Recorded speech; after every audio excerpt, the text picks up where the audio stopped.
Ya, waktu sudah menunjukkan 10.05, kita mulai saja. Selamat pagi semuanya, apa kabar? Pagi, Ya, Pak. alhamdulillah Pak, baik. Pagi, Pak. Alhamdulillah ya. Dulu Pak, siap baik Pak. Oke. Oke, jadi langsung saja untuk materi hari ini dari mata kuliah Bioteknologi Hasil Perikanan adalah prinsip dan teknik dasar rekayasa bioproses. Untuk suara saya dan slide-nya apakah jelas? Siap Ya, jelas, jelas, Pak. Pak. Oke. Jelas Pak. Oke. Ya, kita mulai saja. Jadi sebetulnya pada dasarnya ini melanjutkan ya topik yang berbeda tetapi berkaitan dengan materi dari saya sebelumnya. Materi yang saya sebelumnya bawakan kan terkait apa namanya? Definisi gitu kan, ruang lingkup pengertian bioteknologi kelautan gitu. Kemudian sempat juga membahas topik terkait biologi molekuler. Nah, sekarang kita ke rekayasa bioproses. Nah, sebelum kita masuk ke topik utama, eh, kita akan apa ya istilahnya eh, bercerita dulu gitu ya, akan mengobrol dulu, berdiskusi dulu tentang suatu produk yang dia itu basisnya adalah basis alami, berbasis hayati ya. Salah satu contoh produknya adalah bioetanol. Jadi bioetanol ini merupakan salah satu bentuk bahan bakar hayati ya, karena contoh lain atau biofuel bahasa Inggrisnya. Contoh biofuel lainnya selain bioetanol itu kan ada biodiesel, ada biogas, ada biohidrogen dan sebagainya. Ini kita contoh ambil bioetanol. Nah, bioetanol ini fungsinya dapat menggantikan bahan bakar fosil ya, terutama bahan bakar fosil bensin ya atau gasolin, di mana bahan bakar yang berasal dari fosil atau minyak bumi ini dia terbatas gitu, apa namanya, cadangannya terbatas, dan berdasarkan apa namanya, penelitian atau studi terdahulu gitu, cadangan minyak bumi ini akan habis dalam waktu 50 tahun yang akan datang. Oleh karena itu perlu segera dicari pengganti ya, yang terutama yang sifatnya juga terbarukan gitu.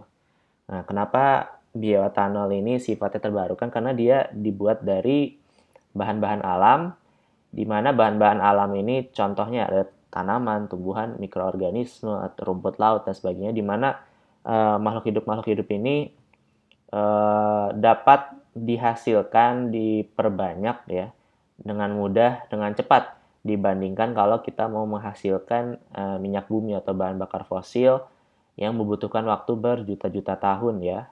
Jadi membutuhkan proses eh, geokimia di mana ya tanaman ya apa namanya, fosil juga kan berasal dari tanaman dulu yang zaman dulu atau juga hewan masa purba gitu ya. Kemudian tertanam di dalam tanah dengan tekanan tinggi gitu kan, suhu ekstrim, dan dalam waktu yang lama baru menghasilkan minyak bumi. Tapi itu membutuhkan waktu yang lama. Kemudian penggunaan bioetanol ini juga memiliki kelebihan mengurangi produksi emisi karbon dioksida, CO2, dan juga jenis gas rumah kaca lainnya, sehingga mencegah terjadinya global warming ya, kenaikan suhu di muka bumi ini, dan juga mencegah terjadinya perubahan iklim ya, di mana global warming, perubahan iklim ini dampak negatifnya misalkan dapat menyebabkan mencairnya es di kutub ya, kemudian mencair sehingga permukaan air laut global atau dunia itu meningkat ya, jadi sehingga menyebabkan banjir atau menyebabkan juga hilangnya wilayah daratan di pesisir. Kemudian kenapa bioetanol ini mengurangi emisi ya? Jadi intinya tadi saya sebutkan bahwa salah satu bahan untuk membuat bioetanol itu kan dari tanaman atau rumput laut ya, dari makhluk hidup atau organisme yang dia mampu melakukan fotosintesis.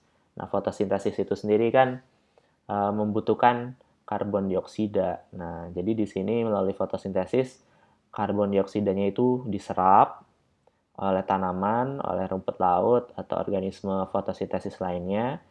Lalu karbon dioksida itu setelah diserap digunakan untuk tumbuh untuk membentuk ya biomasa atau membentuk produk, salah satunya bioetanol. Berbeda halnya dengan fosil ya. Kalau bahan bakar fosil itu kan dihasilkan dari apa ya istilahnya dari jenazah lah ya, jenazah tanaman atau hewan purba gitu kan. Jadi memindahkan karbon dioksidanya dari dalam tanah ke udara. Di situ tidak ada perputaran. Tapi kalau hayati, bahan bakar hayati, di situ ada perputaran. CO2-nya diserap gitu kan, menghasilkan produk, dibakar menghasilkan CO2, nanti diserap lagi. Dengan mengurangi emisi karbon dioksida, kemudian juga limbah yang dihasilkannya juga relatif lebih rendah, penggunaan bioetanol ini menjadi ramah lingkungan.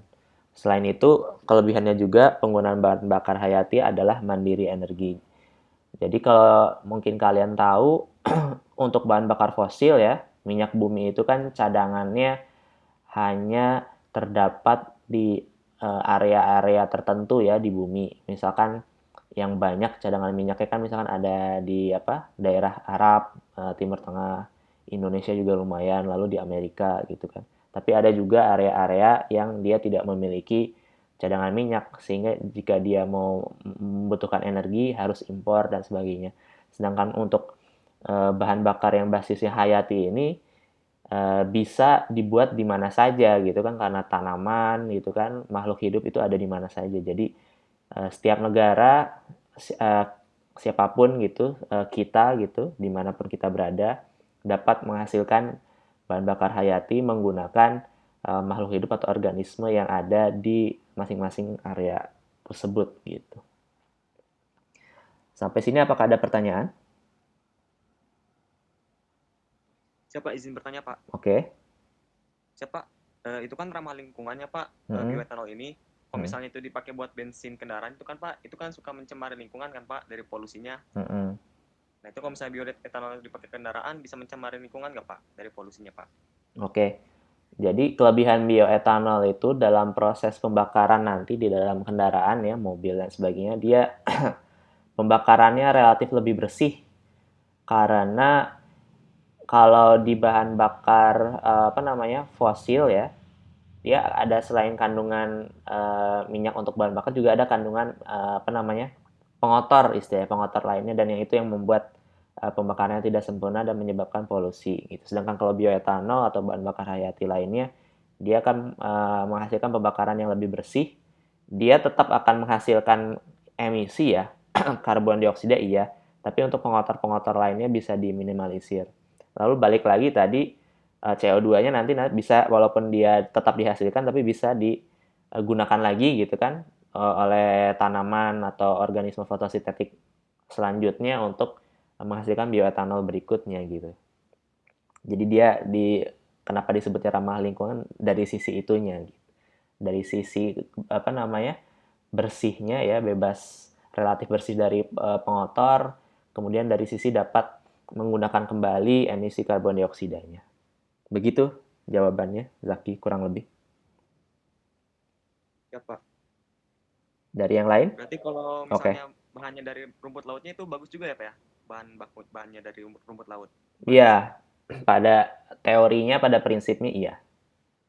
Tapi yang menjadi tantangan sekarang memang bagaimana memproses tadi tanaman atau rumput laut itu menjadi etanol dengan biaya yang kompetitif, yang rendah. Karena sampai sekarang sih kenapa belum banyak gitu kan bioetanol dari sumber-sumber hayati, ya karena prosesnya agak mahal ya.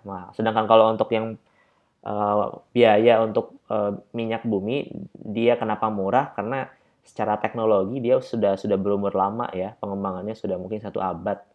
Karena teknologinya sudah lama, sudah istilahnya sudah dipahami gitu kan, sehingga harganya bisa ditekan. Sedangkan untuk yang bahan bakar hayati ini kan teknologi baru, masih pengembangan, jadi butuh waktu untuk menurunkan biayanya gitu.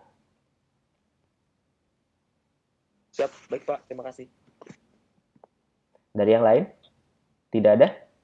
Siapa? Izin bertanya, Pak. Ini siapa? Sam? Siap. Izin memperkenalkan diri. Nama Lingga Damaras. Oh, Lingga. Oke. Siap, ya Pak. Siap, izin bertanya, Pak. Untuk kekurangan dari bioetanol sendiri itu apa, Pak? Siap, terima kasih, Pak. Kekurangannya tadi ya, saya sebutkan dia untuk produksinya biayanya masih tinggi gitu. Satu itu.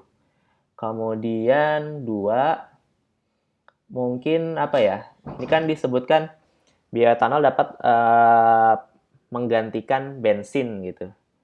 Tapi ada mungkin yang saya baca gitu ya, kalau kita menggunakan 100% bioetanol itu masih belum bisa karena perlu ada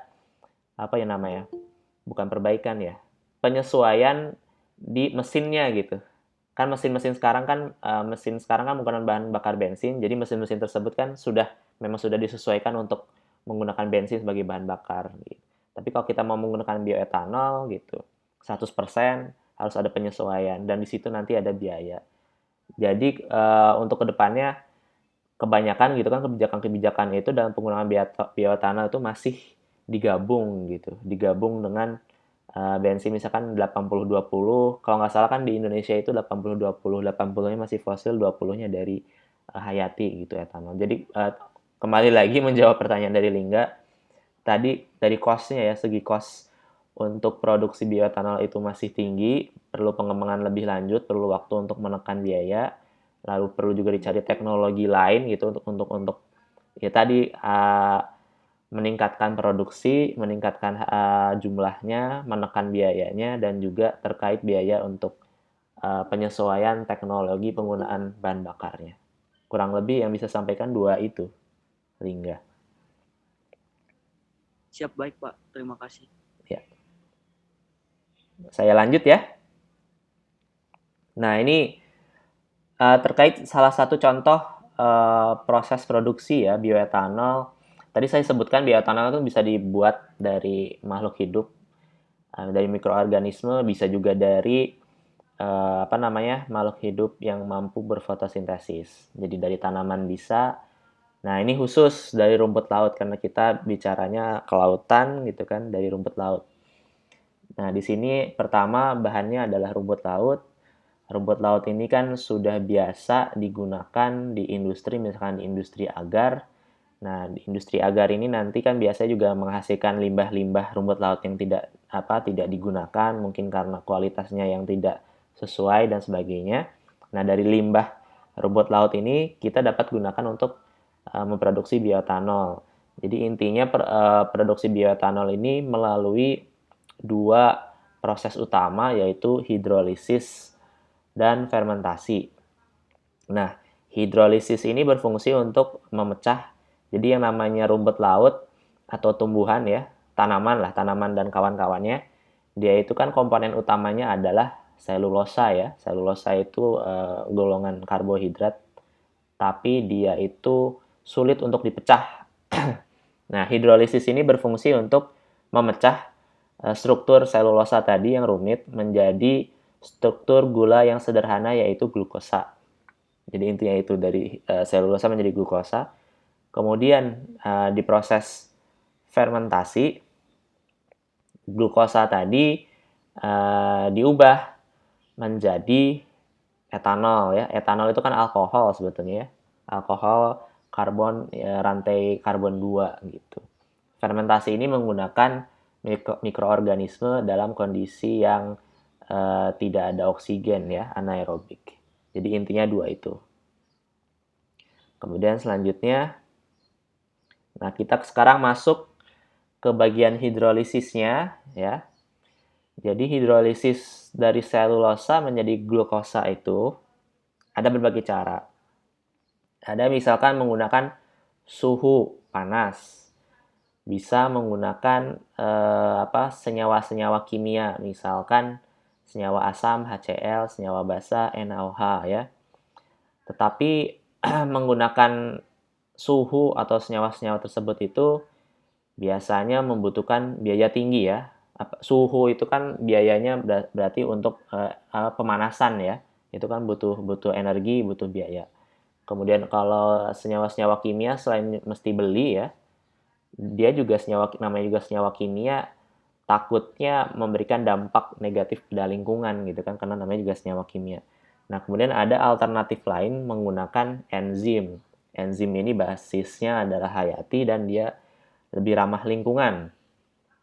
Nah, salah satu enzim yang dapat digunakan untuk proses hidrolisis dari selulosa menjadi glukosa ini adalah beta glukosidase ya, di mana memang beta glukosidase ini sudah banyak digunakan di industri ya, di industri di dunia dalam hal untuk mengubah selulosa menjadi glukosa.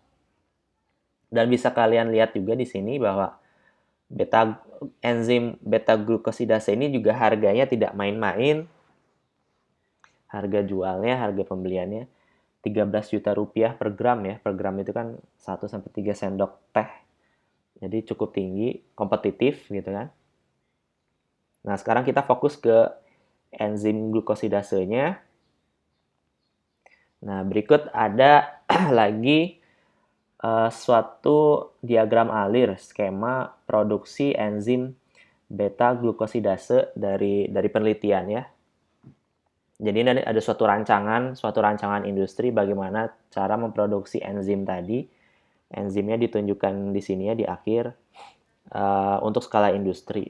Dalam hal ini produktivitasnya adalah 88 ton per tahun. Dapat dilihat di sini, jadi proses produksi enzim ini dimulai dari sisi kiri ya.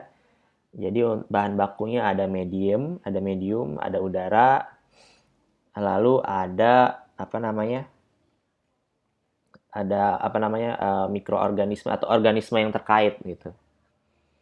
Jadi pertama medium disiapkan, dicampur, disimpan, kemudian disterilisasi ya agar bersih dari kontaminasi mikroorganisme ya, di sini menggunakan panas. Lalu dimasukkan ke dalam fermentor ya, di mana fermentor ini nanti berisi medium itu sendiri, berisi udara, berisi organisme yang terlibat. Di sini juga ada udara ya. Udaranya disaring dulu supaya tidak mengandung kotoran. Di sini ada medium, ada udara sama. Nah, kemudian di dalam tangki fermentor ini organisme tadi dibiarkan untuk tumbuh dulu ya, diperbanyak.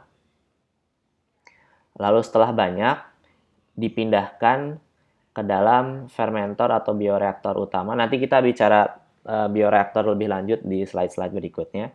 Tapi intinya bioreaktor ini adalah tempat untuk memperbanyak, tadi pertama untuk memperbanyak organisme yang dibutuhkan, untuk di mana organisme itu nanti akan menghasilkan produk gitu kan. Jadi dua fungsi dari bioreaktor itu, untuk menghasilkan biomasa organismenya dan untuk menghasilkan produknya gitu. Nah, ini bioreaktor, lalu di situ juga kita butuh medium, disterilisasi terlebih dulu supaya bebas dari kontaminasi, udara juga difilter. Kemudian setelah produknya jadi, masuk ke dalam tahapan-tahapan yang disebut dengan pemisahan ya, jadi pemurnian. Jadi karena di sini produknya itu kan masih tercampur dengan media, dengan udara gitu kan. Sedangkan kita di akhir itu menginginkan produk yang murni, enzim yang murni, bebas dari pengotor, baik misalkan pengotor dari medium itu sendiri dan pengotor lainnya. Jadi di sini ada tahap penyimpanan, homogenisasi, ya nanti kita akan bicara lebih lanjut itu di slide-slide berikutnya. Ada sentrifugasi, ada filtrasi, kemudian ada diafiltrasi, dan akhirnya diperoleh produk enzim beta glukosidase murni. Nah, kemudian kalau kalian lihat juga di sini ya, ini ada proses, ada diberi warna gitu kan, ada 3 warna ya. Itu sebetulnya hanya simbol aja, tapi untuk memberi gambaran bahwa umumnya di suatu sistem produksi ya, suatu produk, baik itu produk hayati atau produk, ya kita bicara produk hayati lah, enzim misalkan, itu membutuhkan tiga tahapan ya. Secara garis besar itu ada 3 tahapan. Yang pertama yang merah ini disebut dengan proses hulu atau bahasa Inggrisnya adalah upstream processing. Jadi tahapan ini berfungsi untuk ya tadi ya, contohnya penyiapan medium, menyiapkan siap-siap menyiapkan bahan, menyiapkan organismenya. Lalu yang hijau ini adalah tahapan untuk produksi utamanya ya, untuk menghasilkan produk yang hijau. Kemudian yang biru ini adalah proses hilir atau downstream processing yang berfungsi untuk tadi pemurnian dari produk yang tadi berupa campuran hingga akhirnya adalah produk yang murni gitu. Sampai sini ada pertanyaan?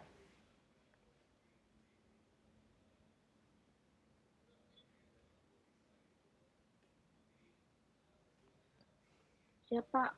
Mohon izin bertanya, Pak. Ya, siapa? Memperkenalkan diri, nama Rohma Alfewa Himawarni. Oke. Siapa izin bertanya, kalau untuk proses produksi dari enzim itu kira-kira membutuhkan waktu berapa lama ya, Pak? Oh, waktu ya. Kalau ini tergantung ya. Kalau organismenya adalah kita menggunakan mikroba atau mikroorganisme itu biasanya relatif cepat ya. Dari hitungan hari, minggu, sampai 1 bulan gitu kan. Biasanya gitu. Cepat sih. Tapi kalau misalkan organismenya adalah organisme yang tingkatannya di atas atau lebih rumit atau lebih kompleks dari mikroorganisme, misalkan sel tanaman, sel hewan ya, dia umumnya membutuhkan waktu yang lebih lama, bisa 3 bulan dan atas-atasnya lagi gitu. Jadi kalau untuk yang organisme bisa saya bilang ya rata-rata 1-3 bulan lah, 1-3. Tapi untuk yang jenis organisme yang lebih kompleks ya 3 bulan ke atas. Begitu. Semoga menjawab. Siap, terima kasih, Pak. Iya. Tapi kalau misalkan tertarik ya, ingin jawaban lebih detail terkait durasi, sebetulnya bisa dibaca di literatur ini yang saya juga lampirkan di pengumuman. Di situ kelihatannya ada waktu yang dibutuhkannya yang spesifik untuk enzim. Tadi saya bicaranya secara umum ya, maksudnya untuk mikroorganisme, untuk sel tanaman, sel hewan gitu. Siap, baik, Pak. Dari yang lain, apakah masih ada? Mungkin ini diamati dulu aja, dilihat dulu aja. Mungkin ada yang baru pertama kali melihat proses atau gambar seperti ini, ya tidak apa-apa. Jadi ini ya memperkenalkan gitu bahwa ada gitu, hal seperti ini ada gitu untuk industri ya seperti ini gitu. Ini kan untuk kita bicaranya produksi skala industri ya. Jadi biasanya diawali dengan hitung-hitungan, kita merancang dulu. Terus dalam proses merancang dan hitung-hitungannya itu kita bisa menggunakan software ya, aplikasi, bantuan software aplikasi. Dan dengan menggunakan aplikasi itu kita bisa menggunakan simbol-simbol untuk proses ya, untuk alat atau kita sebutnya unit operasi gitu. Saya lanjut ya. Siapa? Oke. Sebentar. Nah, sebelumnya kan kita sudah bicara bahwa pada bioteknologi itu intinya ada bahan baku melewati suatu proses, di mana proses ini melibatkan makhluk hidup, sistem komponen atau produk dari makhluk hidup itu sendiri, kemudian menghasilkan produk, di mana produk itu memiliki nilai manfaat atau ekonomi bagi kehidupan, gitu kan?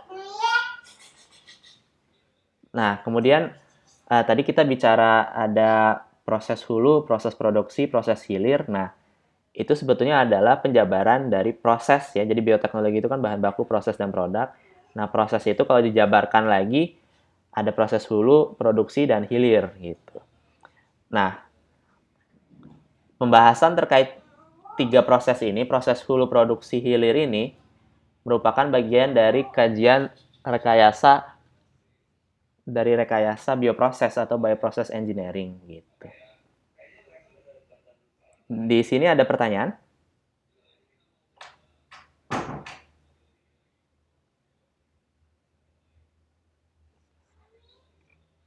Bapak di bawah ini. Halo?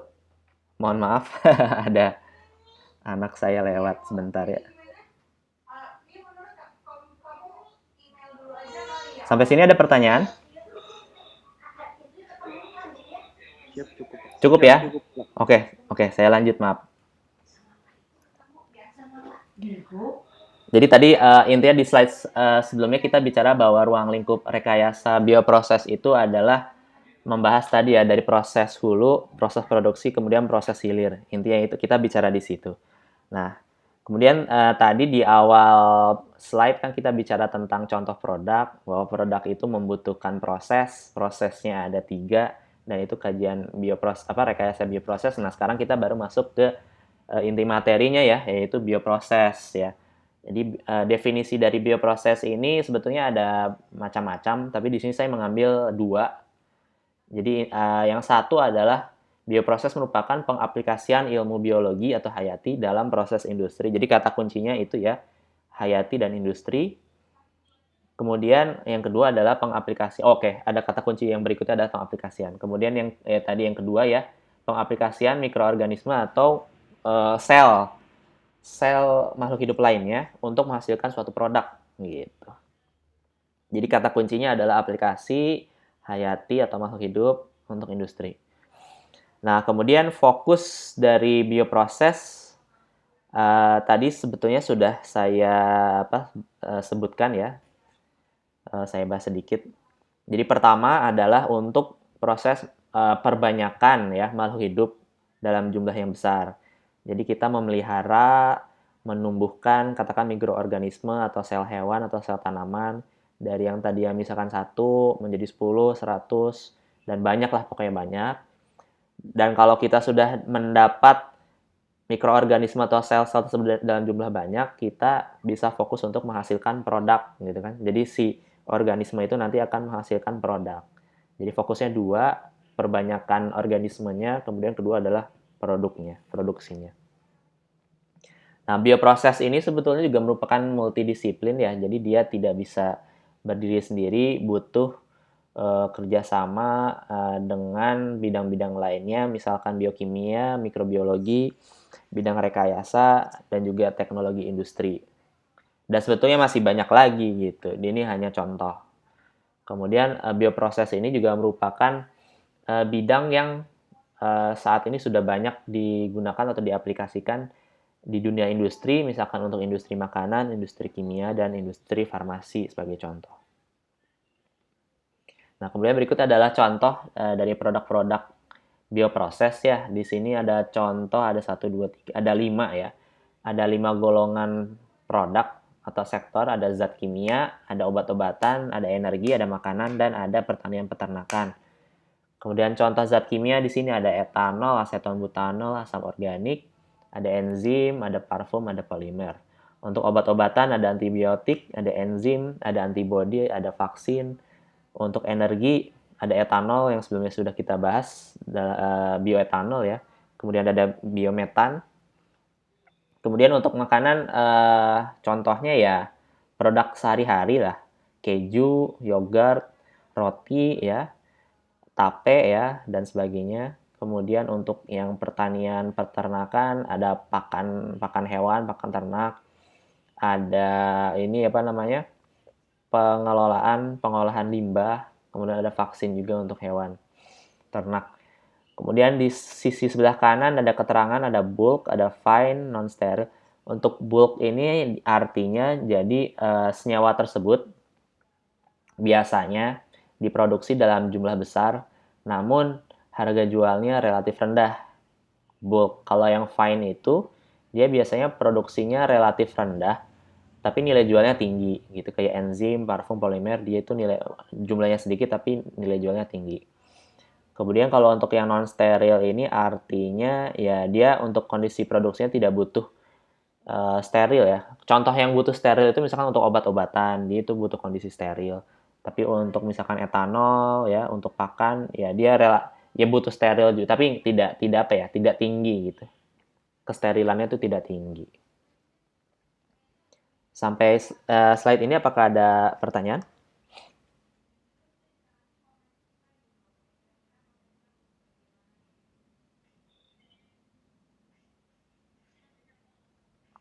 Tidak ada? Saya lanjut ya. Siap ya Pak. Oke. Nah, kemudian sekarang kita masuk ke contoh alur kerja pengembangan produk bioproses ya. Jadi ini terkait pengembangan produk. Jadi di sini diawali dari pengembangan skala kecil dulu, misalkan produknya adalah produk yang berdasarkan dari rekayasa genetik, sebagaimana yang kita pernah bahas di materi sebelumnya. Jadi misalkan bahan baku ya butuh bahan media ya, zat biokimia, kemudian butuh suatu sel hewan, sel tanaman yang mau kita ambil gennya, kemudian kita butuh mikroorganisme ya untuk proses perbanyakan dan produksinya. Nah, lalu ini misalkan di yang nomor 4 kita ambil ya, misalkan gen yang mau kita ekspresikan, misalkan sebelumnya pernah dibahas gen insulin ya, gen yang dapat menghasilkan hormon insulin. Gennya ini dimasukkan ke dalam plasmid dari mikroorganisme. Plasmid ini adalah materi genetik dari mikroorganisme sehingga dihasilkan rekombinan ya. Jadi rekombinan ini adalah materi genetik campuran ya.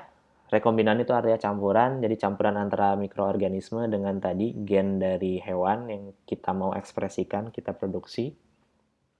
Kemudian rekombinan ini kita masukkan ke mikroorganisme, lalu mikroorganisme itu diperbanyak, lalu kita gunakan produksi skala kecil dulu, skala laboratorium, misalkan menggunakan gelas-gelas kimia Erlenmeyer ya, misalkan ukuran 250 ml sampai 1 liter. Kita coba perbanyak dulu, kita optimalkan lingkungannya ya, misalkan suhu optimalnya berapa, pH-nya berapa gitu kan. Kalau sudah optimal, produksinya sudah baik, produksi produk dari ekspresi gennya, lalu baru kita naikkan skala produksinya ke skala, ini masih skala lab sih, bench top itu, tapi bench itu kan meja ya, jadi masih skala lab, skala meja lab gitu. Ukurannya 1-2 liter, tetapi sudah menggunakan bioreaktor. Kalau tadi kan masih Erlenmeyer, labu kimia, sekarang sudah dipindahkan ke bioreaktor, jadi kita bisa simulasikan proses dari pengoperasian bioreaktornya itu, tetapi ya sama, kita pelajari dulu kondisi yang optimalnya bagaimana, pH-nya, temperaturnya, pengadukannya, dan sebagainya. Kalau sudah optimal, baru ditingkatkan lagi kajiannya ke pilot scale. Jadi pilot scale ini sebetulnya adalah jembatan antara dari skala lab ke skala industri. Ukurannya biasanya 100-1000 liter. Di sini lagi-lagi dikaji lagi ya tadi kondisinya, karena intinya bahwa jika kita ingin memproduksi dari skala kecil ke skala besar ya, terkait pengaplikasian kondisinya ya, seperti pH tadi, terus apalagi temperatur, itu tuh tidak selalu garis lurus gitu. Selalu ada perbedaan ya, tidak selalu garis lurus. Misalnya dia grafiknya bisa berbentuk kurva dan sebagainya gitu. Itu perlu dikaji. Nah, apabila di pilot scale ini sudah matang juga gitu kan, sudah oke, baru produk itu betul-betul dikembangkan dalam skala industri yang biasanya ukurannya mencapai 15.000, 50.000 liter atau lebih. Nah, setelah produk berhasil dihasilkan dalam bioreaktor, langkah berikutnya adalah pemurnian, dan setelah didapatkan produk yang murni ya packaging ya, pengemasan dan pengiriman dan pemasaran. Di sini apakah ada pertanyaan?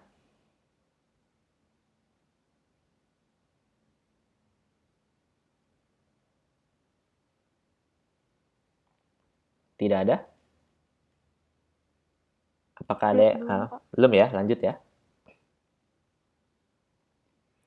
Nah, tadi masih bicara terkait bioproses secara secara umum. Sekarang kita sudah masuk ke pengelompokan yang 3 tadi, ada hulu, ada produksi, ada hilir. Sekarang kita bicara di proses hulunya dulu, atau upstream processing. Intinya kalau proses hulu ini ada 4 ya. Ada 4 proses yang dilaksanakan pada proses hulu. Pertama itu ada sterilisasi. Intinya kalau sterilisasi ini adalah untuk mencegah atau menyiapkan ya media, medium atau bahan-bahan lainnya, menyiapkan media untuk terbebas dari kontaminasi baik dari kontaminasi biotik ya, dari organisme mikroorganisme lainnya ataupun dari pengotor-pengotor fisik ya, kotoran tanah, debu dan sebagainya. Sterilisasi ini kalau untuk yang makhluk hidup ya bisa menggunakan panas ya, misalkan dengan menggunakan autoclave atau pasteurisasi. Terus untuk kalau yang pengotor-pengotor fisik bisa menggunakan saringan ya, filter. Ini contoh alatnya. Sterilisasi, kemudian ada persiapan medium ya. Jadi ada alatnya sendiri sebelum dimasukkan ke bioreaktor. Setelah disiapkan, kalau misalkan skalanya besar atau akan digunakan selama beberapa lama, itu bisa disimpan dulu. Dan kondisi penyimpanannya harus dijaga agar steril ya, bebas dari kotoran dan sebagainya. Kemudian yang terakhir adalah tahapan penumbuhan kultur awal ya. Jadi misalkan sudah disebutkan sebelumnya bahwa untuk menghasilkan produk dalam bioproses itu membutuhkan organisme ya, baik mikroorganisme atau sel-sel lainnya. Nah, sebelum dimasukkan ke proses produksi yang utama tadi bioreaktor, itu perlu ditumbuhkan dulu kan, dari misalkan tadi 1, 10, 100 sampai jumlah yang diinginkan. Nah, proses penumbuhannya itu ya dilakukan di tahapan ini gitu. Ini sebagai ilustrasi tadi. Jadi mulai dari botol vial kecil ini berisi tadi katakan hanya satu mikroorganisme, satu sel. Diperbanyak gitu kan. 100, 10.000 sampai 1.000.000 baru masuk ke bioreaktor yang utama. Sebagai contoh gitu. Untuk proses hulu ini apakah ada yang mau ditanyakan?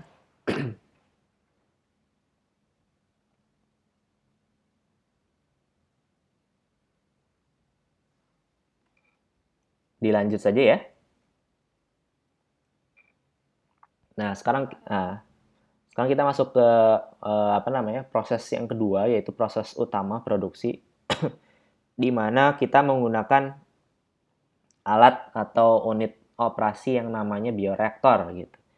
Jadi kuncinya dari produksi produk-produk berbasis bioteknologi itu kuncinya di sini, bioreaktor. Jadi bioreaktor itu sebetulnya ya sudah pernah saya bahas ya di materi sebelumnya, mungkin di pertemuan pertama ya, terkait definisi bioteknologi.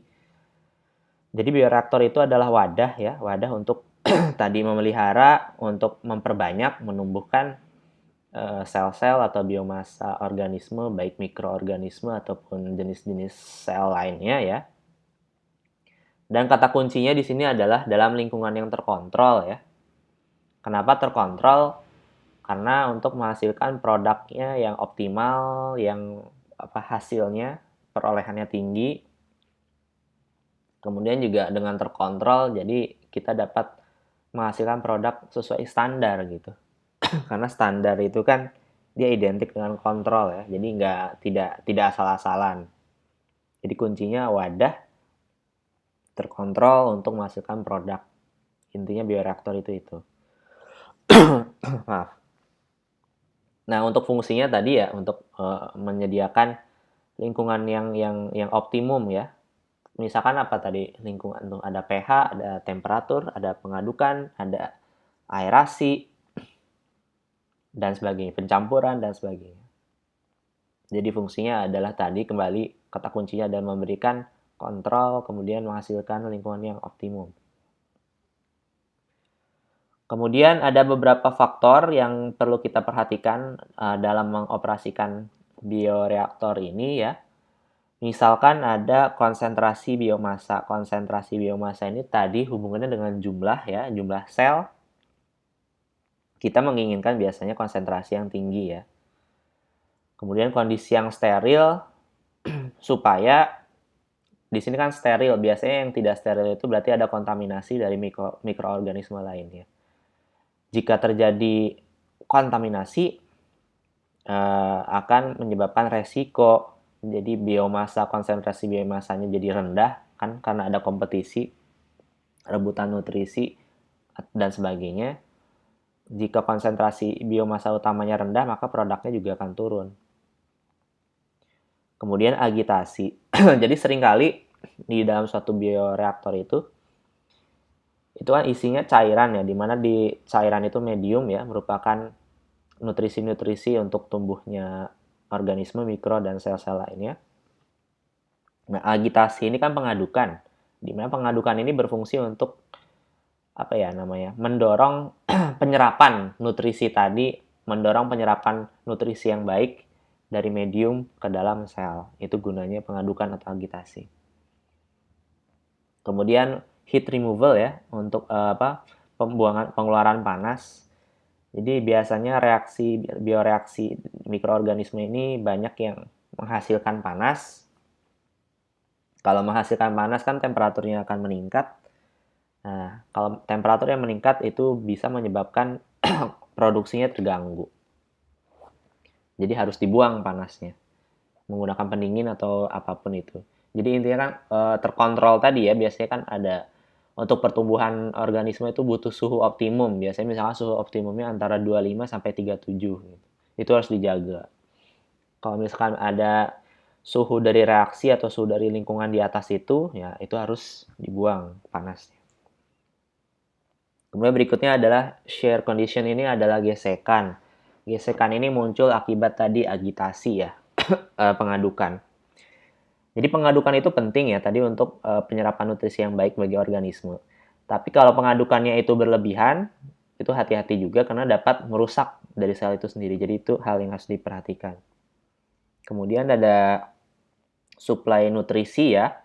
Nutrisinya tidak boleh asal, tidak boleh main-main. Ada bisa dipelajari, bisa dicari gitu kan yang optimal, yang baik untuk pertumbuhan bagaimana. Kemudian setelah produknya itu jadi, harus dipikirkan juga kan cara tadi pemurnian. Product removal ini terkait pemurnian produk, pemurnian supaya diperoleh produk yang murni. Kemudian product inhibition. Jadi dalam suatu reaksi ya, atau di dalam produksi bioreaktor ini, seringkali produk yang dihasilkan itu tidak hanya satu, tapi seringkali dihasilkan produk-produk samping gitu.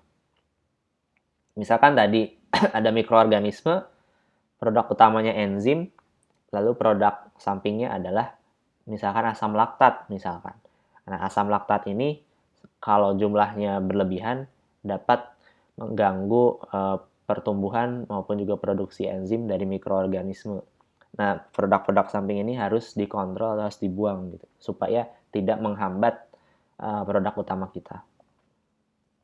Lalu aerasi, aerasi itu adalah pemberian udara ya, baik oksigen ataupun kandungan udara lainnya, bisa karbon dioksida, bisa nitrogen. Jadi intinya proses reaksi ini kan seringkali butuh udara. Nah, untuk bioreaktor ini kita dapat suplai melalui proses aerasi. Kemudian yang terakhir yang perlu diperhatikan adalah dari aktivitas sel atau organisme itu sendiri ya, metabolisme.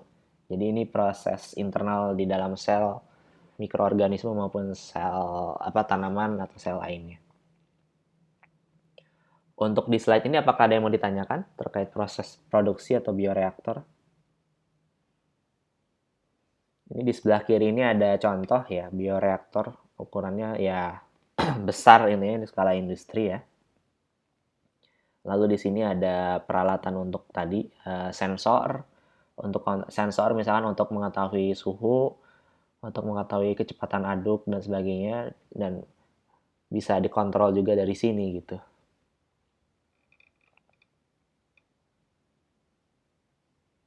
Tidak ada pertanyaan? Saya lanjut ya kalau gitu. Nah, berikut ada beberapa jenis bioreaktor. Di sini yang ditunjukkan hanya 3, tetapi sebetulnya jenisnya ada macam-macam. Tapi nanti kalian bisa cari sendiri, misalkan bisa baca-baca dari literatur yang saya lampirkan di pengumuman ya, contoh lainnya. Tapi di sini yang akan saya sampaikan ada 3 contoh jenis bioreaktor. Yang pertama ada stirred tank ya. Saya gunakan bahasa Inggrisnya karena saya belum menemukan apa bahasa Indonesianya. Ada stir tank, ada bubble column, ada airlift. Stir tank bioreaktor ini intinya berpengaduk ya. Jadi tangki berpengaduk bahasa Indonesia sebetulnya. Jadi ya seperti gambar ini. Jadi ini ada tangki, di dalamnya ada media, ada organisme, ada selnya. Lalu di tengah-tengahnya ada pengaduk ya, yang berfungsinya untuk pengadukan. Pengadukan ini tadi fungsinya untuk agitasi ya, maupun juga untuk aerasi ya, untuk agar campuran nutrisi di dalam mediumnya rata ya, homogen. Kemudian untuk kolom gelembung atau bubble column ya, dia tidak memiliki pengaduk, tapi untuk fungsi aerasi, agitasi maupun homogenisasinya itu, dia menggunakan sparger ya. Sparger seperti pada udara, batu udara, apa istilahnya di akuarium. Jadi nanti ada udara diberikan melalui sparger ini, nanti dihasilkan gelembung-gelembung udara. Di mana gelembung udara ini nanti fungsinya untuk aerasi ya, memberikan udara bagi sel di dalamnya, juga untuk fungsi homogenisasi dan pengadukan. Nah, kalau untuk yang airlift ini dia juga menggunakan udara, tapi bedanya kalau bubble column tadi menggunakan sparger sehingga dihasilkan gelembung. Kalau untuk airlift ini udaranya digunakan untuk memutar airnya itu sendiri, memutar mediumnya sendiri. Jadi mediumnya itu bergerak. Kalau di istilah perpindahan panas ini seperti konveksi ya. Jadi airnya yang mengalir. Kalau di sini ya ada gelembung-gelembung aja ke atas gitu. Kalau di sini mengalir. Terus airlift juga jenisnya ada bermacam-macam, ada yang di sini ada sekatnya di tengah sehingga dia berputar dua arah gitu kan. Lalu ada juga yang bentuknya ya satu arah seperti ini. Tapi prinsip kerjanya sama. Jadi medianya yang diputar. Untuk jenis bioreaktor ada yang mau ditanyakan? Siap belum, Pak? Oke. Saya lanjut. Kemudian kita masuk ke yang proses terakhir ya, proses hilir, downstream processing. Jadi dari pengertian proses hilir adalah segala tindakan pada hasil ya, larutan hasil dari bioreaktor tadi yang merupakan hasil kultur organisme, hasil fermentasi untuk meningkatkan konsentrasi atau kemurnian produk. Intinya itu tadi ya, pemurnian ya. Nah, prinsip kerjanya bagaimana? Dengan memanfaatkan karakteristik produk dan larutan, misalkan fasa ya, fasa itu misalkan padatan, cairan atau gas, dari ukuran produk, dari sifat kelarutannya, dari berat jenisnya, dari muatan elektronnya, negatif positifnya, dan dari pH contohnya. Nanti akan dibahas contohnya di slide berikutnya. Nah, kemudian proses hilir ini bisa dibagi lagi menjadi 5 tahapan. Pertama ada tahapan pemisahan sel. Tahapan pemisahan sel ini berfungsi untuk memisahkan sel yang berupa padatan dari larutan medium. Jadi kan tadi di dalam bioreaktor itu dia isinya cairan media yang berisi sel gitu kan. Nah, pemisahan sel ini memisahkan dua fasa itu ya, padatan sel dan larutan medium. Contoh unit operasi ini artinya alat ya. Jadi contoh alatnya atau unit operasinya adalah filtrasi dan sentrifugasi yang akan dibahas di slide berikutnya. Kemudian ada disrupsi sel dan pemisahan sisa-sisa sel.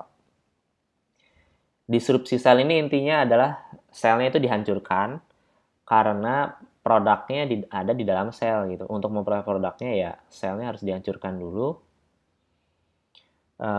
Kemudian contoh alatnya adalah alat homogenizer ya, homogenisasi. Kemudian berikutnya adalah isolasi primer. Intinya adalah isolasi primer ini adalah proses pemisahan komponen dengan sifat yang berbeda dari produk utama. Contoh alatnya adalah ekstraksi, adsorpsi, presipitasi, dan ultrafiltrasi. Nah, kemudian ada pengayaan produk. Kalau tadi isolasi primer itu kan memisahkan berdasarkan sifat yang berbeda. Nah, untuk pengayaan produk ini adalah pemisahan berdasarkan sifat atau karakteristik produk yang tadi sifatnya cenderung mirip ya, cenderung sama. Jadi lebih sulit sebetulnya karena dia mirip, karakternya mirip, jadi lebih sulit untuk dipisahkan. Contoh alatnya adalah kromatografi. Kemudian terakhir adalah tahapan isolasi akhir. Ini intinya adalah untuk memperoleh produk dengan kemurnian yang sangat tinggi ya, 90% ke atas ya, 90-100%. Contoh alatnya adalah kristalisasi ya, ada ultrafiltrasi dan pengeringan. Untuk slide ini apakah ada yang mau ditanyakan?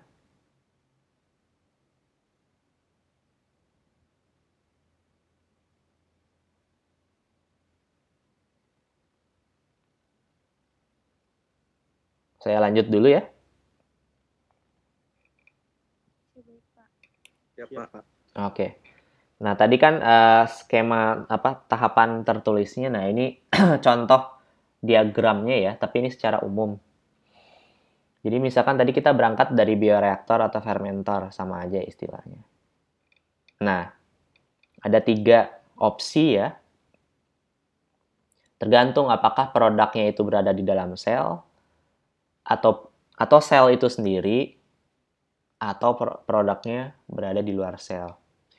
Pertama, jika produknya adalah sel itu sendiri, maka langkah pemisahan atau hilir yang diperlukan hanyalah proses pemisahan sel saja gitu kan, tahapan pertama. Contohnya ada filtrasi, sentrifugasi. Jadi nanti dihasilkan produknya adalah sel dan limbahnya adalah cairan media. Bisa dibuang atau bisa di-recycle, digunakan lagi. Apabila produknya berada di dalam sel, maka tahapannya lebih lanjut gitu kan. Pertama tetap melalui tahap pemisahan sel ya. Jadi dipisahkan cairan dan padatan sel. Cairannya nanti ya bisa dibuang atau digunakan kembali. Kemudian untuk padatannya yang sudah terkonsentrasi ya, masuk ke tahapan disrupsi sel atau penghancuran sel ya, homogenisasi. Nanti hasilnya ada 2. Ada sel-sel yang sudah rusak, padatan ya, debris itu kan padatan. Ada juga cairan ya, cairan yang berada di dalam sel. Ini nanti masuk ke isolasi primer. Nah, untuk yang padatan sisa-sisa selnya tadi, itu bisa jadi masih mengandung cairan ya. Jadi bisa dipisahkan lagi. Jadi hasilnya adalah tadi padatan-padatan sisa-sisa sel dan sisa cairan, di mana cairan ini nanti bisa masuk ke tahapan pengayaan produk. Nah, kemudian tadi cairan yang berasal dari dalam sel itu sendiri sebelumnya masuk ke dalam isolasi primer untuk nanti dipisahkan berdasarkan sifat yang berbeda. Di sini ada ekstraksi, adsorpsi, presipitasi, ultrafiltrasi. Nanti hasilnya ada 2. Ada limbah dan ada produk yang kemurniannya sudah atau konsentrasinya sudah meningkat. Terus setelah primer masuk ke pengayaan produk ya. Kromatografi contohnya nanti dihasilkan limbah, lalu dihasilkan produk yang konsentrasinya sudah meningkat lebih baik. Dan akhirnya masuk ke tahapan paling terakhir yaitu isolasi akhir ya, supaya mencapai kemurnian misalkan tadi di atas 90%, yaitu ada kristalisasi, presipitasi ya. Hasilnya adalah produk. Nah, di sini ada tabel yang menggambarkan karakteristik produk yang dihasilkan dari tiap tahapan ya, dari misalkan tadi pemisahan sel, isolasi primer, pengayaan produk, dan isolasi final, isolasi akhir. Harvest broth ini adalah tadi larutan berisi media, berisi produk, berisi sel yang ada di dalam bioreaktor. Biasanya konsentrasi produknya hanya 0,1 sampai 5 gram per liter dan kemurniannya hanya 0,1 sampai 1%. Kemudian tadi masuk ke tahap pertama ya, cell removal, contohnya filtrasi. Nah, konsentrasi produknya naik tuh 1 sampai 5 dan kualitasnya juga naik ya sampai 2%. Kemudian ke tahapan isolasi primer, contohnya ekstraksi, konsentrasinya bisa naik lagi 5 sampai 50 gram per liter, kemudian kemurniannya sampai 10%. Kemudian pengayaan produk, contohnya kromatografi, konsentrasinya bisa naik sampai 200 gram per liter dan kemurniannya naik hingga 80%. Kemudian isolasi akhir, contohnya kristalisasi, mungkin untuk konsentrasinya sama 50-200 gram per liter, tetapi kemurniannya mencapai 90 hingga 100%. Untuk tabel ini ada yang mau ditanyakan?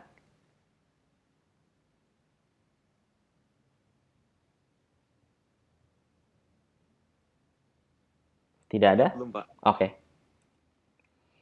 Nah, sekarang sekilas contoh tadi ya, contoh dari masing-masing alat untuk proses hilir.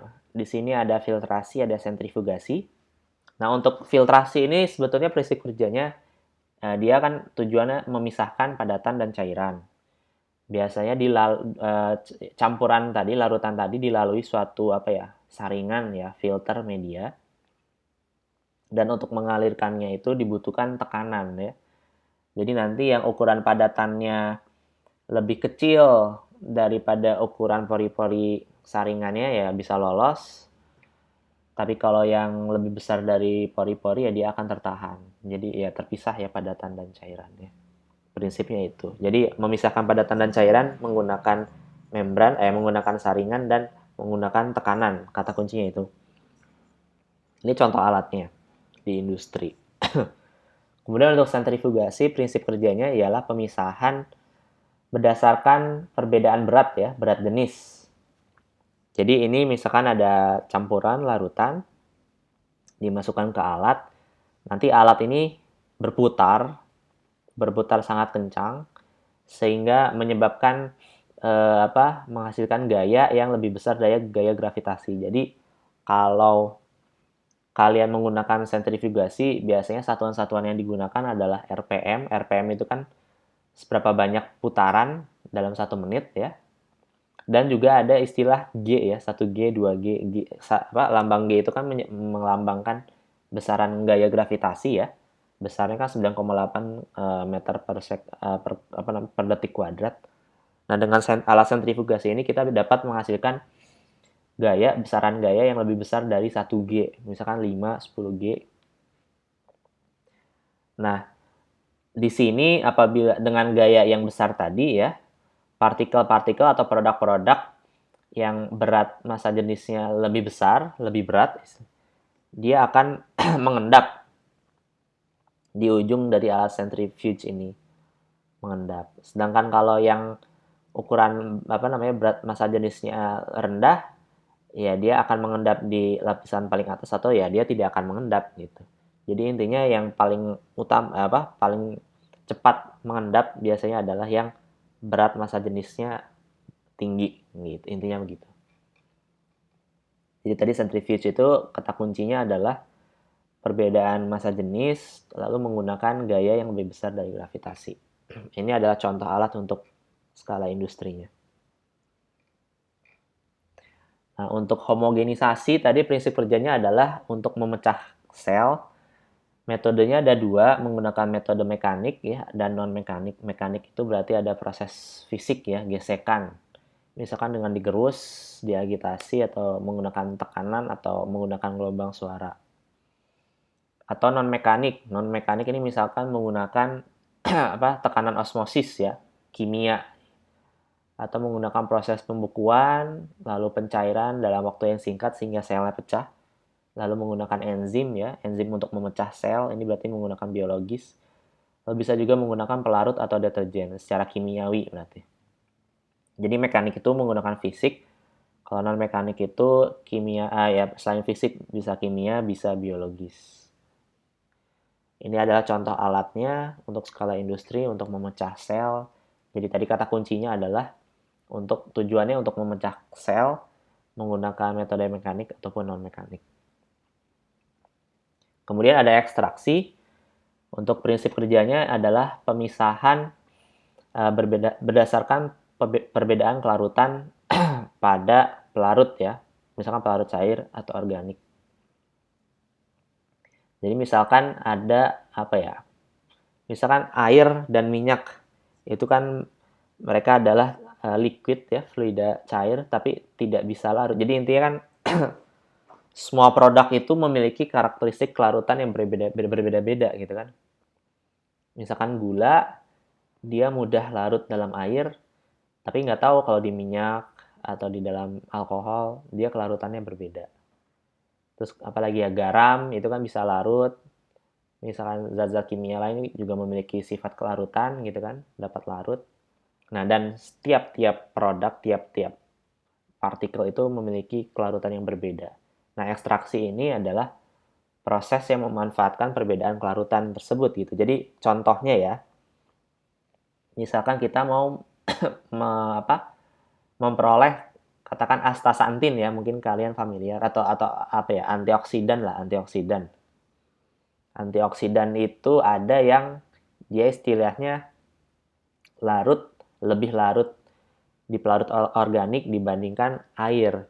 Jadi ini contoh, misalkan kita mau memperoleh antioksidan, ini ada alat. Di dalam alat ini kita menggunakan dua pelarut yang berbeda. Misalkan yang satu adalah air, aqueous, yang satunya lagi adalah pelarut organik. Nah, pelarut organik dan air ini tidak saling mencampur ya, terpisah. Kemudian dengan misalkan proses pengadukan, pemanasan dan sebagainya. Nah, antioksidan tadi yang sebelumnya misalkan berada di dalam air, karena dia lebih larut di dalam organik, dia akan pindah. Nah, yang antioksidannya pindah ke dalam pelarut organik. Nah, yang di dalam air ini nanti ya hanya tersisa pengotor-pengotor lainnya gitu. Jadi intinya nanti hasil akhirnya adalah si fase air ini mengandung pengotor-pengotor, macam-macam senyawa, sedangkan di pelarut organik ini hanya mengandung antioksidan. Jadi terpisah. Nah, nanti untuk memurnikan antioksidannya lebih lanjut, si pelarut organik ini tinggal diuapkan. Ini adalah contoh alatnya di industri. Jadi tadi kata kunci ekstraksi ini adalah pemisahan berdasarkan perbedaan kelarutan dengan menggunakan pelarut yang berbeda. Kemudian ada adsorpsi, intinya kalau adsorpsi ini adalah kita mencoba menangkap suatu produk atau suatu molekul, apapun itu, dengan menggunakan suatu permukaan ya. Ada permukaan, di mana permukaan ini dapat memiliki ikatan dengan suatu produk. Mungkin kalian dulu di pelajaran kimia ada ya, ada ikatan elektrostatik, ada van der Waals, ada ikatan reaktif. Nah, intinya di sini lagi-lagi setiap produk, setiap molekul itu memiliki karakteristik ikatan yang berbeda-beda gitu terhadap suatu permukaan. Nah, kita memanfaatkan itu. Misalkan contoh permukaannya adalah karbon aktif gitu. Misalkan lalu target produk kita adalah produk A gitu. Di dalam campuran produk misalkan ada B, C, D dan sebagainya. Kita menargetkan A. Nah, kita pelajari bahwa produk A itu dapat mudah berikatan dengan karbon aktif gitu ya. Kita gunakan saja nanti di sini yang produk A-nya langsung menempel di karbon aktif, sedangkan produk B, C, D-nya dia tidak berikatan. Nah, kita tinggal istilahnya larutkan saja atau dilarutkan saja dengan pelarut lainnya, sehingga nanti di hasil akhirnya itu adalah larutan berisi pengotor, dan satunya lagi adalah permukaan tadi karbon aktif yang berisi produk yang kita inginkan. Intinya gitu, menggunakan ikatan dan menggunakan permukaan, suatu permukaan, media. Ini adalah contoh dari alat adsorpsi di industri. Kemudian selanjutnya ada presipitasi. Kalau presipitasi ini adalah pemisahan prinsip kerjanya. Jadi kita memiliki larutan berisi produk. Sebelumnya produk itu larut. Nah, dengan presipitasi ini kita memberikan suatu zat tambahan atau kondisi bagaimanapun itu, sehingga nanti yang tadinya larut, produknya larut, dia jadi mengendap gitu. Dan setelah mengendap ya tinggal disaring atau disentrifugasi atau ya dan sebagainya gitu. Jadi ini kata kunci adalah mengendapkan. Kenapa bisa mengendap? Artinya dia tidak larut ya. Jadi mengurangi kelarutan. Yang tadinya larut menjadi tidak larut sehingga mengendap. Bisa menggunakan pH, suhu, ikatan ion dan sebagainya. Ini ada contoh alat presipitasi skala industri. Kemudian ada kromatografi. Kalau kromatografi tadi intinya pemisahan berdasarkan perbedaan kecepatan rambat. Ini ikatan juga sih. Jadi kalau kromatografi ini agak mirip dengan absorpsi, tapi bedanya kalau di kromatografi, jadi di sini misalkan ada kolom, di dalam kolomnya itu ada tadi misalkan permukaan, ada silika gel atau karbon aktif dan sebagainya. Lalu kita memiliki tadi ya campuran larutan yang dari bioreaktor misalkan. Kita lalukan ke dalam kolom berisi media ini. Nah, tadi kan di dalam campuran itu ada berbagai komponen misalkan A, B, C, D dengan masing-masing karakteristik ikatan yang berbeda terhadap permukaan dalam kolom ini. Kalau suatu produk itu ikatannya kuat dengan si kolom ini, dia otomatis akan cenderung lebih tertinggal, katakan yang biru. Tetapi apabila komponen tersebut memiliki karakteristik ikatan yang rendah dengan kolom ini, dia akan cenderung lebih cepat mengalirnya. Gitu. Jadi nanti akan terpisah beberapa komponen. Yang paling cepat keluar adalah yang ikatannya rendah, sedangkan yang nyangkut di dalam ini adalah yang ikatannya paling kuat. Jadi itu ya kata kuncinya adalah pemisahan berdasarkan perbedaan kecepatan rambat atau ikatan produk yang dilakukan melalui media. Ini ada contoh alat kromatografi skala industri. Berikutnya ada kristalisasi. Kalau kristalisasi intinya adalah bagaimana kita menghasilkan produk dalam bentuk kristal, itu intinya kan gitu. Beda dengan pengendapan. Kalau kristal, kalau pengendapan itu yang tadinya larut menjadi tidak larut. Kalau dikristalisasi ini ada perubahan struktur ya. Perubahan struktur sehingga dia bisa ya, yang kalian tahu tentang kristal kan dia mengilap ya, seperti garam, seperti gula ya.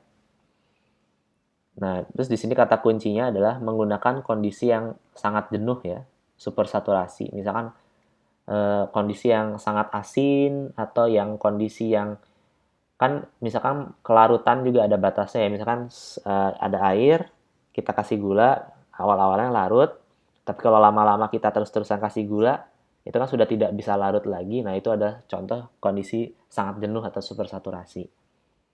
Nah, apabila sudah sangat jenuh begitu kan, ya tadi kan tidak larut, maka terbentuk tadi padatan kristal. Nah, kristalisasi ini supaya ada perubahan struktur menjadi kristal, biasanya butuh kondisi-kondisi khusus ya. Selain dia supersaturasi atau sangat jenuh, dia butuh panas atau kondisi lingkungan lainnya. Ini contoh ya. Ini contoh, ini alatnya, kristalisasi. Ini ada produk kristal yang dihasilkan. Terakhir adalah freeze drying ya. Jadi freeze drying ini intinya produk yang tadinya di dalam fase cair, di dalam campuran, ingin kita peroleh dalam bentuk akhirnya padatan dan kemurnian tinggi, intinya itu. Dan di sini kan drying ya, pengeringan, dan freeze. Jadi menggunakan proses pembekuan, tapi untuk freeze drying ini kita menggunakan proses pembekuan yang sangat cepat di bawah 0 derajat Celcius minus dan dalam kondisi yang vakum. Jadi dia membeku dengan cepat. Kemudian tadi kandungan air yang telah membeku dengan cepat itu karena vakum itu akan langsung menguap. Jadi sangat kering, produk yang dihasilkannya akan sangat kering. Sangat kering dan sangat murni. Ini adalah contoh alat atau media untuk freeze drying skala industri.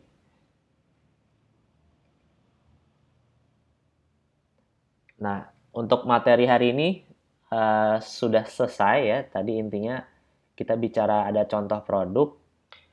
Kemudian untuk menghasilkan produk itu butuh proses. Proses itu dibagi 3, ada hulu, produksi, ada hilir. Di mana proses ini adalah bagian dari prosesnya bioteknologi itu sendiri dan merupakan juga kajian dari bioproses. Lalu tadi kita bicara tentang definisi bioproses, fokusnya apa. Kemudian juga bicara tentang masing-masing prosesnya ya. Dari hulu contohnya apa, bioreaktor ya, produksi itu bagaimana, lalu hilir itu bagaimana, contoh alatnya ya. Berikut adalah referensi yang digunakan. Referensi-referensi ini juga saya lampirkan di pengumuman di Google Classroom, beserta juga dengan ada video dari YouTube ya, terkait contoh bioproses di industri itu bagaimana gitu, untuk memberikan gambaran yang bisa kalian tonton di luar jam kelas begitu. Mungkin sekian materi dari saya hari ini. Terima kasih. Mohon maaf jika ada yang kurang jelas atau ya ada yang kurang dari saya. Mungkin saya buka untuk forum tanya jawab, diskusi, silahkan.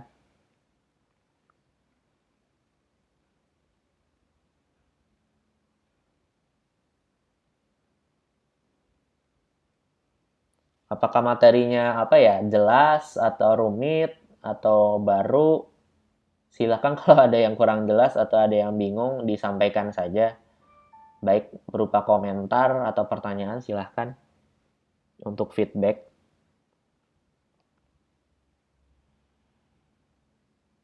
Siap, jelas Pak. Cuman harus dipelajari lagi sendiri Pak.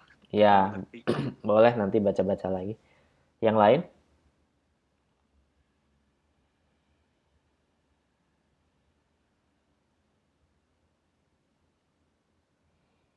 Jadi ya ini intinya juga di sini saya hanya ini sebetulnya hanya kulitnya saja ya, memperkenalkan saja ke kalian bahwa proses industri ya, terutama skala industri itu ada gitu, dan ya beginilah gitu, kurang lebih gambarannya gitu.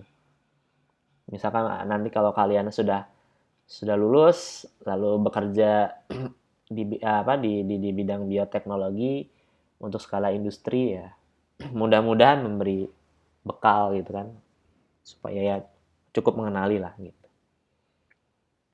Jadi saya juga berikan acuan referensinya untuk bisa kalian baca-baca lagi sendiri, dan jika ada yang mau ditanyakan gitu kan nanti setelah baca-baca juga silahkan gitu. Dari yang lain tidak ada? Atau saya coba panggil namanya aja kali.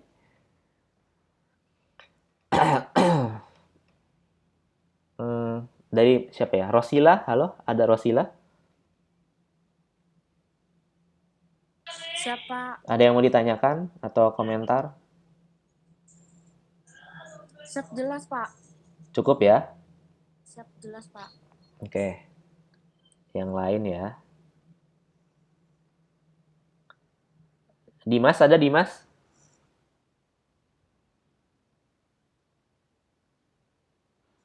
Nah, tidak nyaut. Oh, ini aja deh. Haidar, halo Haidar. Siapa? Oke. Ada komentar atau pertanyaan? Siap, cukup Pak. Cukup ya.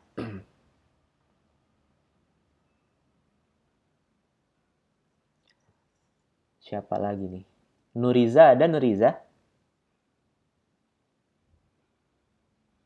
Siap, ada Pak. Oke. Ada komentar atau pertanyaan? Siap, mungkin untuk saat ini cukup Pak. Oke.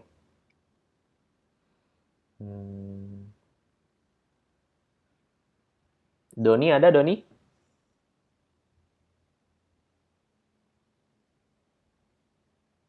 Doni, halo Doni? Tidak ada jawaban. Oke. Rizky.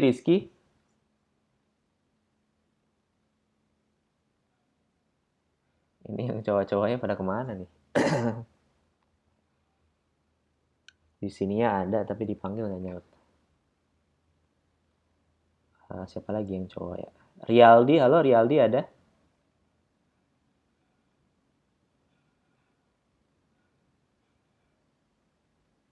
Haha. Oke, siapa lagi ya? Pilar, halo Pilar, ada Pilar? Siap hadir, Pak. Ada komentar atau pertanyaan mungkin? Siap, belum ada, Pak. Belum ya? Oke. Siapa lagi? Elvi ada? Siap, ada Pak. Oke. Ada yang mau ditanyakan atau ada komentar? Siap mungkin ada Pak. Oke. Kelihatannya ini ya. Saya beri kesempatan lagi mungkin 1 menit lagi. Ada yang mau komentar atau ditanyakan?